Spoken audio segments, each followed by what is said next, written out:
The number of people impacted by beach hazards is increasing.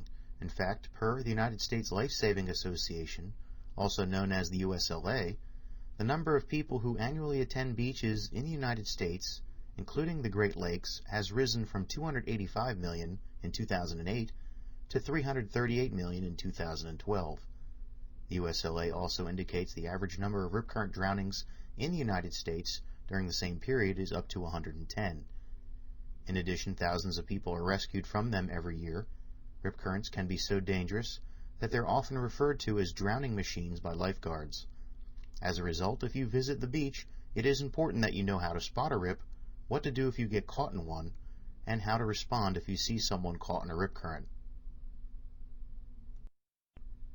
There are multiple objectives to this course, including identification of rip current structure, the ability to describe their formation and characterize the different rip current types, explain why people are vulnerable to rips and how to identify them in the surf, determine when a person is caught in a rip current and how to escape them, be able to explain the rip current outlook definitions, and to distinguish the forecast elements that are used to predict rip current activity. During the period 1999 to 2013, National Weather Service storm data indicates that Florida has the most rip current fatalities, with nearly 300 people. This is no surprise given the amount of coastline, warm climate, and large number of people that visit the Florida beaches every year. However, rip currents impact all of the U.S. coast. In fact, after Florida and California, North Carolina is third in the nation with rip current fatalities, followed by Michigan and Hawaii during the same period. A study by Gensini and Ashley in 2009 indicates that Alabama has the most fatalities relative to the amount of coastline. In addition, a closer look at the fatalities show that most are males and most victims are non-coastal residents. The United States Life Savings Association estimates that the annual number of deaths due to rip currents in the U.S. exceeds 100. The USLA states that it is difficult to estimate since there is no national reporting system for rip current drowning deaths. In addition, a significant number of rip current drownings occur with no witnesses. Regardless of the actual number, rip currents are a large problem requiring high level of outreach and education to help arm the public with information to help them stay safe at our nation's beaches.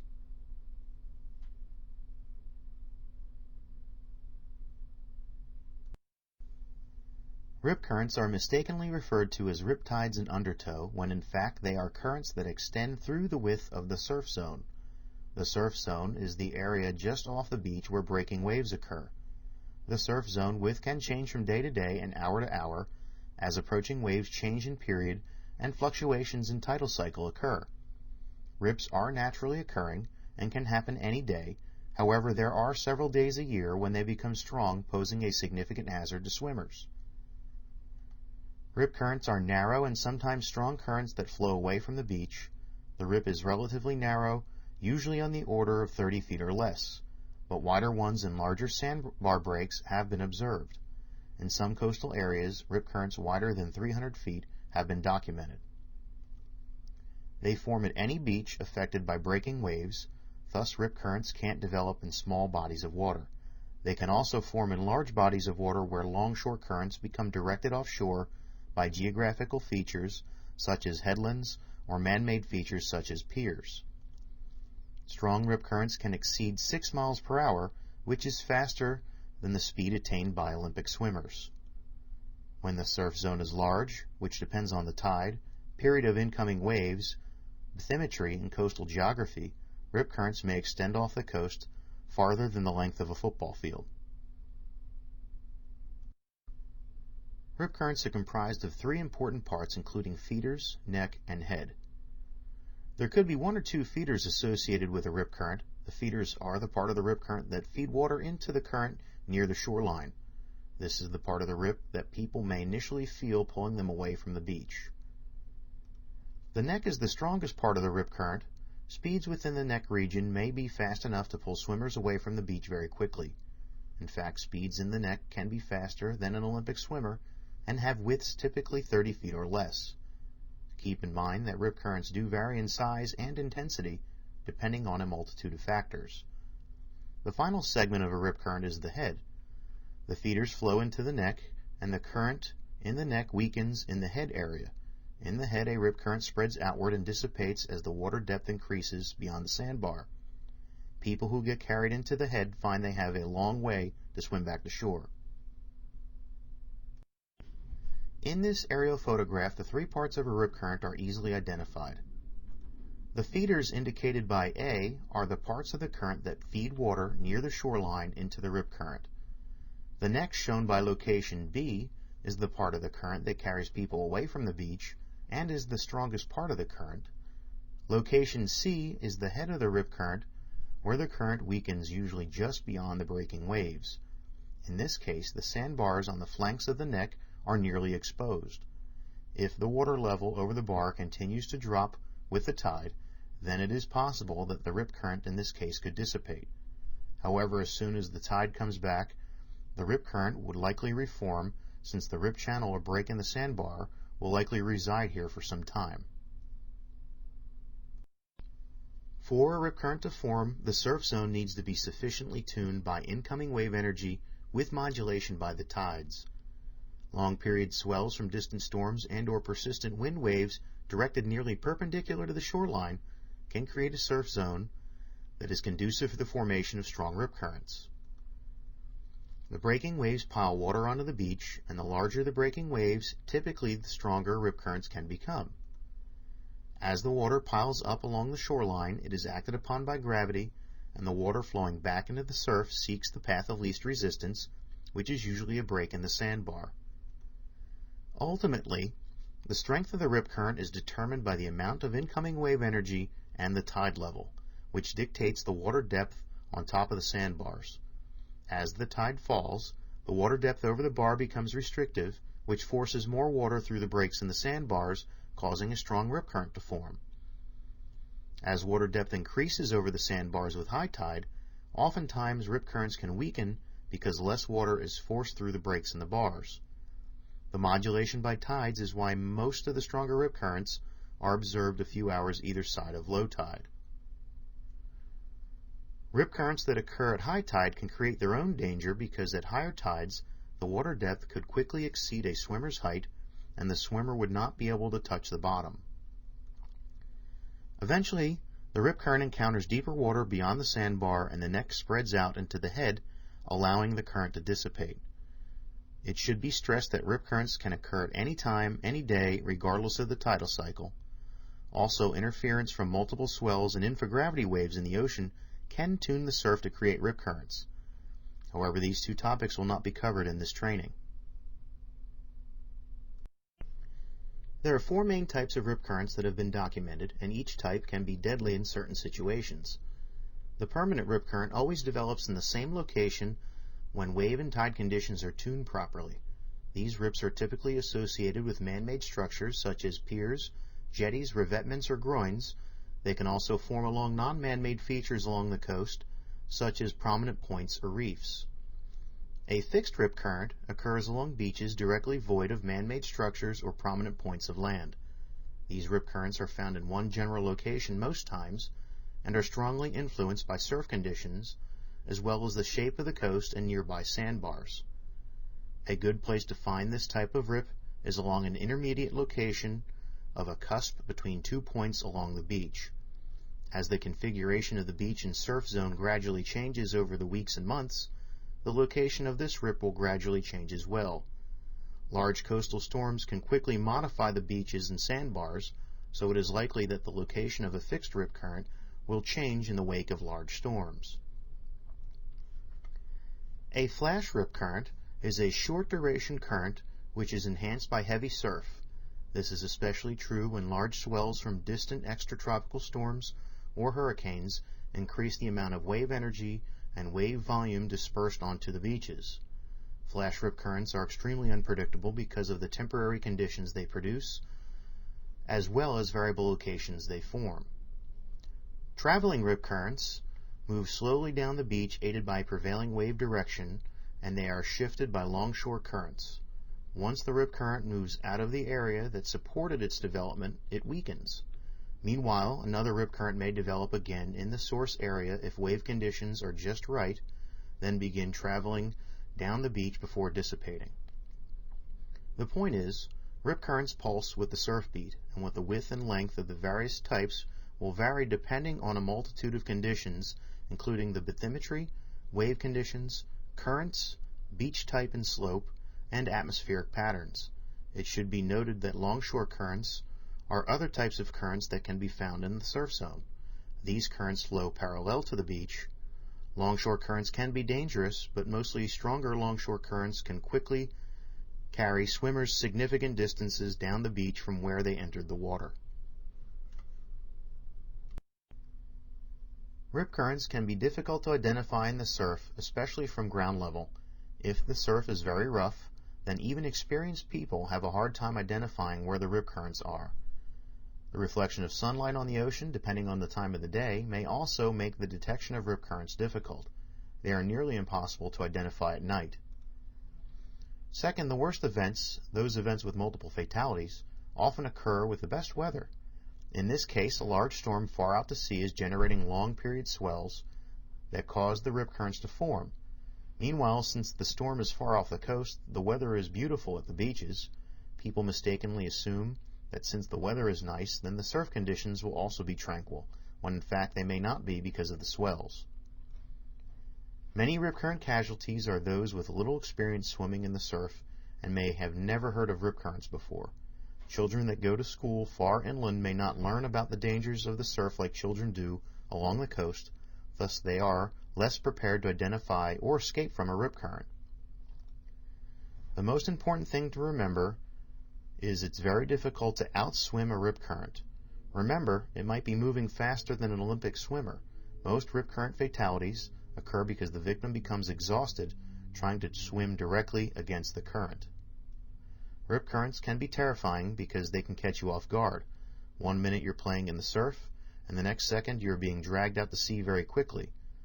Unlike large crashing waves, you probably won't notice that you're in a rip current until you are in the middle of it. Rip currents are equal opportunity killers. People over a wide age range and from many different backgrounds have died as a result of rip currents. In the Carolinas, most of the men that are killed by rip currents are between the ages of 31 to 50 and the ages of 21 to 40 for women. Additional studies on rip current fatalities will be needed for a true assessment of the impacts on the different coastal parts of the nation. If you know what to do when you realize you're caught in a rip, you'll be able to escape, or in the least, learn how to spot them so that you can avoid areas with rip currents altogether. There are several clues in the surf that may help you determine if a rip current is nearby. It is easier to spot them from an elevated location, such as a beach access path that leads from the dunes to the beach, or from a pier. Although it is more difficult, you can still spot them from the beach or directly at the waterline. The water in a rip current will often be darker in appearance compared to the surrounding water. The rip current is located between a break in the sandbars, thus it is situated in deeper water than the water found over the adjacent sandbars. As a result, the water over the sandbar will appear a lighter shade of blue, and the water in the rip current will appear darker. Rip currents transport sand away from the beaches, and if there is enough sand in the water column, the water in the rip current will appear muddy compared to the surrounding area.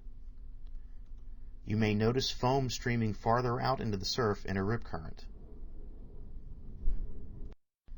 It may be even more difficult to see rip currents when you are standing right near the water, but there are clues that may help. Before entering the surf, take a moment to observe the water with polarized sunglasses.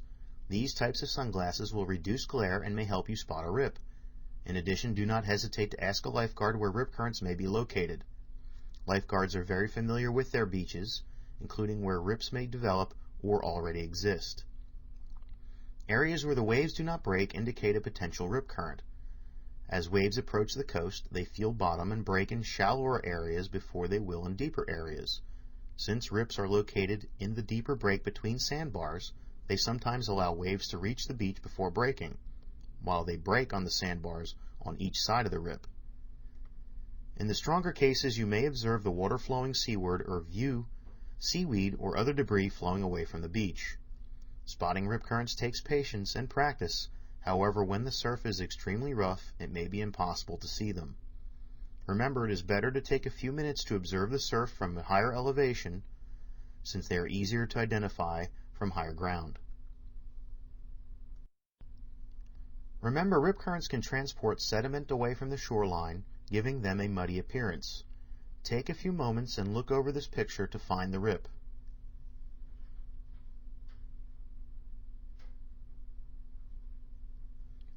The foam in location A is not the rip current. The actual location of the rip current is at B, where the water has a dingy, muddy appearance. Location C is likely close to where one of the feeders enters the rip. Note that this rip current does not extend that far into the surf, given the narrow surf zone at this time. The rip currents that occurred this day were a result of swells from a distant hurricane.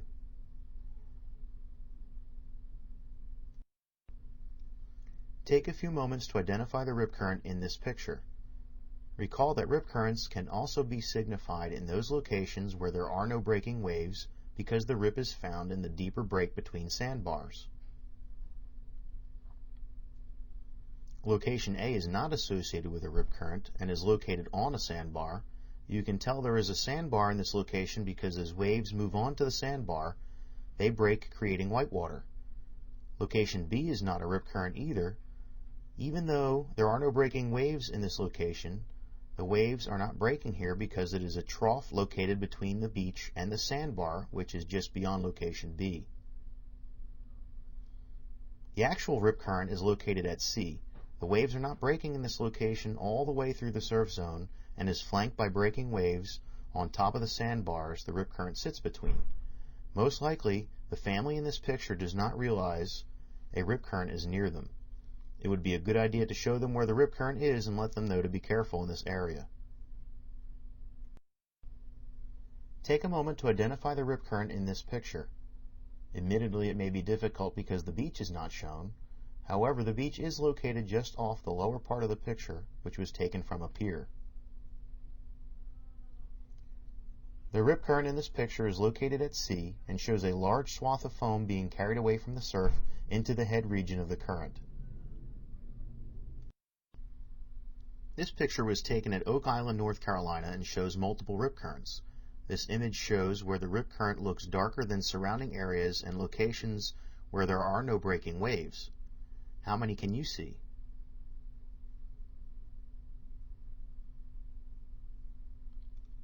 Indeed, there are many rip currents, but you should be able to spot at least 4 or 5 of them. These rip currents were generated by moderate swells from a tropical storm that was located a few hundred miles off the North Carolina coast. A beautiful beach day in regards to the weather, but not in regards to the surf conditions. The people walking at the edge of the surf are very close to the feeders of the largest rip current in the picture. Sometimes realizing that you're caught in a rip current is not obvious. After interviewing people rescued from rip currents, lifeguards say that most people caught in a rip current state that the only clue they were in trouble was that they were getting tired trying to swim back to the beach. Their swimming was likely just enough to counter the rip current, and eventually they tired, needing assistance in getting back to the safety of the beach. Another clue you may notice, after a lot of swimming, you're not getting any closer to the shoreline. This case is similar to being on a treadmill, and if you don't take action to get out of the rip, you'll eventually tire and need help. Lastly, in strong rip currents, the current is so fast you actually feel being carried away from the beach. In a short period of time, strong rips may carry you beyond the breaking waves, and you have a long way to swim back to shore. The USLA, Sea Grant, and the National Weather Service have partnered to increase rip current safety awareness through the Break the Grip of the Rip campaign. This program has generated a lot of safety material, from signs that can be installed at beach access points to brochures and rip current safety magnets. The intent of the program is to spread the word about rip currents and especially how to escape them. If you are caught in a rip current, there are several actions to consider. First and foremost, remain calm. If you panic, you will lose focus on remaining afloat until you can get to safety or someone can rescue you. As soon as you realize you are in a rip current, never fight it by swimming directly back into it. You need to get off the rip current treadmill as soon as you can to reach safety. Do not hesitate to wave your arms and yell for help if you get into trouble. Attempt to break free of the current by swimming parallel to the beach, which is swimming down the beach. Remember, most rip currents are 30 feet wide or less. A good tip is to swim where there is white water from breaking waves, which is a sign that a sandbar is nearby. When you get out of the rip current, swim at an angle away from the current towards the shoreline. Begin swimming out of the current as soon as you know you are caught in one. Do not wait until it takes you into deeper water. If you can't swim or feel like you are getting tired, focus all your energy on remaining afloat. Calmly tread water and ride the current out into the head where the current is weaker. Then swim at an angle away from the current and head back to shore. If you are still unable to reach the beach, then remain afloat, wave your arms, and yell for help. Oftentimes, the initial person caught in a rip current survives, but the untrained bystander attempting to rescue the person ends up drowning. This is especially true if the person originally caught in the rip has a flotation device and can ride out the rip current. Don't become a victim too. Consider the following guidelines if you see someone caught in a rip current. First, if the beach you're at is guarded, then immediately get help from a lifeguard. If no lifeguard is around or you are at an unguarded beach, then have someone contact 911 to get help. Many EMS, fire, and police departments at coastal towns are trained for surf rescue situations. Don't try to swim directly out and assist the person unless it is an absolute last resort and you have a flotation device such as a raft, bodyboard, surfboard, or inner tube with you. In this situation, you should never attempt to rescue anyone if you cannot swim well. If possible, throw the victim something that floats. However, this can be extremely difficult depending on how far the victim is from the beach. Calmly yell instructions to the person to keep them focused on remaining afloat and how to escape by swimming parallel to the beach and angling back to shore. Unfortunately, many people drown trying to save someone else from a rip current. The best course of action is to learn about rip current safety and pass the information you have learned to your family and friends. There are other beach safety guidelines that, when followed, will help keep you and your family safe. Always swim near a lifeguard. Beaches that have lifeguards are extremely safe, and in these areas the lifeguard stands are spaced such that there is excellent field of vision up and down the beach. Also, never hesitate to ask a lifeguard if they have spotted rip currents or other hazards. Lifeguards are a wealth of safety knowledge, and you should not hesitate asking them for information. Check the rip current outlook before you go to the beach. Many coastal National Weather Service offices issue daily rip current forecasts that can be found on their web pages. To find a National Weather Service office near you, visit the weather.gov website and click on the location on the map for your area. Also, visit the National Weather Service Rip Current webpage for details about the National Weather Service offices that issue these outlooks. Also, while at the beach, pay close attention to any signs or flags. In many locations, lifeguards will post red flags when surf conditions are hazardous. Be sure to take a moment to observe the surf and look for dangers before entering the water. Never swim near jetties, groins, rock outcrops, or piers. Rip currents and other hazards are often found near these locations. Take the time to learn to swim. There have been cases where people fall off rafts or other flotation devices and drown. In addition, a non-swimmer who goes onto an exposed sandbar at low tide and doesn't pay attention to the rising tide may drown trying to make it back to the beach after the water level has increased. Overall, if you are a poor swimmer or cannot swim at all, your best option is to avoid entering the ocean beyond your knees when waves are large. Never swim alone. If your legs cramp or you're too tired to swim, then there would be nobody there to help you. If you are using a bodyboard or a surfboard, make sure it has a leash and you attach it to you. Lastly, don't float where you can't swim. In other words, if you can't swim, then stay in areas where you can reach the bottom to stay safe. Recall the two people walking dangerously close to the large rip current at Oak Island, North Carolina? Let's say they go into the surf at this location and are caught in the large rip current. Also remember the break the grip of the rip sign and how to escape them. In this example, the people are carried away from the beach to location X. Which direction should they swim to escape the rip current? Take a few moments to think about this.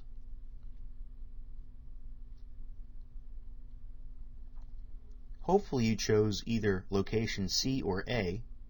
These directions are parallel to the beach and are the quickest ways out of the current. If you let the current take you out to location B, then you have a long way to swim back to shore. The least favored direction, ironically, is location D. Even though it is the shortest distance back to the beach, you would be directly fighting the current and quickly begin to tire. Once you become tired, it will be difficult to swim and you would get into trouble quickly. Lastly, if you swim too far towards direction C or A, then it is possible you may swim into the grasp of another rip current. Identify where the whitewater from the breaking waves is located as you swim out of the rip. Remember, the whitewater is a clue that a sandbar is nearby and that you may be able to touch bottom there. If a person was caught in this rip current at location X, then which direction would you recommend they swim to get out of the rip current? Take a moment to review the photo and the 4 choices.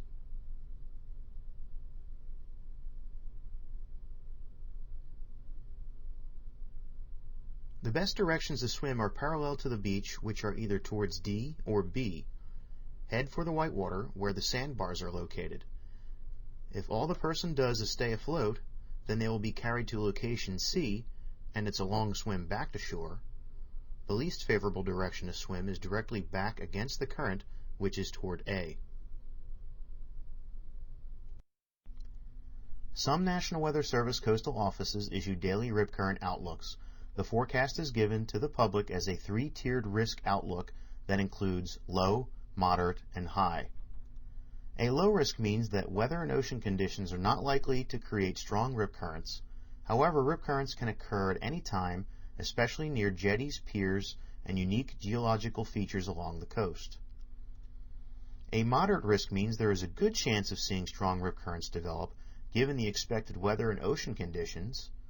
Lastly, a high risk means that strong rip currents are likely, given the expected weather conditions. The rip current outlooks are issued daily and may be seasonal in some locations. Rip current information can be found in the surf zone forecasts and other beach hazard products issued by the National Weather Service offices. The rip current forecasts are derived by observing the wave spectrum, wind conditions, and tides. NOAA weather buoys measure the wave spectrum, enabling forecasters to identify long-period swells from distant storms. Wind instrumentation also helps forecasters identify where the wind is directing higher frequency waves right into the coast. Tide gauges and astronomical water level predictions enable forecasters to determine how much of a factor tides are going to have on rip current magnitude. Forecasters also use wave and atmospheric models to determine how these initial conditions are going to change over time. The forecasts help beach services and coastal communities better prepare for significant rip current events.